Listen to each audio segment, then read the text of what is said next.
инцидент, который шокировал весь Таджикистан. Досмотрите это видео до конца, и вы узнаете, какая международная трагедия произошла в нашей стране. Многие до сих пор в шоке. Подписывайтесь на наши обновления, и точно будете в курсе всего самого актуального. В Орзобском районе Таджикистана при полете на параплане разбился житель Санкт-Петербурга, 38-летний Павел Чернов, Мотовоз его кличка.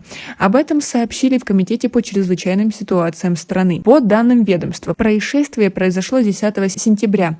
Павел находился в Таджикистане в рабочей поездке. Как выяснилось, он занимался грузоперевозками, увлекался экстримом и любил ездить на байках. Утром 10 сентября на пульт оперативного дежурного КЧС поступил звонок от сотрудника 201-й российской военной базе в республике о том, что в горах на территории Харангона с параплана упал гражданин России, сообщили в КЧС. Прибыв на место, спасатели начали поисково-спасательное мероприятие. Во время полета он потерял управление и упал, получив травмы, несовместимые с жизнью, и погиб на месте падения, отметили в комитете. Как вы относитесь к тому, что это было не особо подготовленное мероприятие, то есть человек знал, что он умеет это делать, и даже никого не предупредил, не было никаких рядом спасателей, людей, которые бы могли за этим наблюдать и как-то контролировать. Просто обычная халатность привела к такому.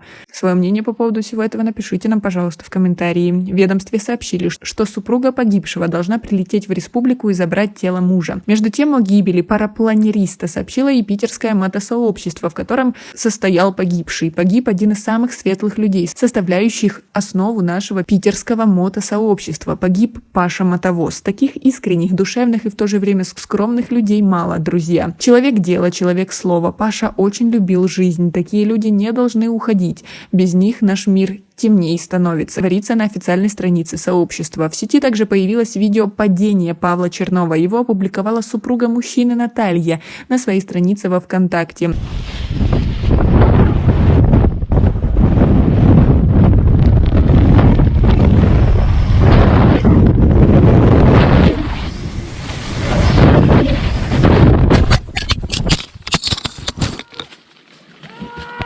На записи с экшн-камеры видно, что в какой-то момент у парапланериста начались проблемы из-за сильного порыва ветра. Чернов не успел быстро сориентироваться и рухнул на скалу. На фоне слышны жуткие крики. Как вы думаете, можно было бы предотвратить это происшествие и как? Как вы думаете, стоит ли подобные инициативы запрещать на законодательном уровне, чтобы такого не происходило без присмотра квалифицированных людей, которые могут помочь и направить, и указать, что, например, сегодня сильный ветер, и не стоит даже пытаться этого сделать. Свое мнение по поводу всего этого напишите нам, пожалуйста, в комментарии. У нас пока на этом все. Оцените наше видео подпиской и лайком. До скорой встречи.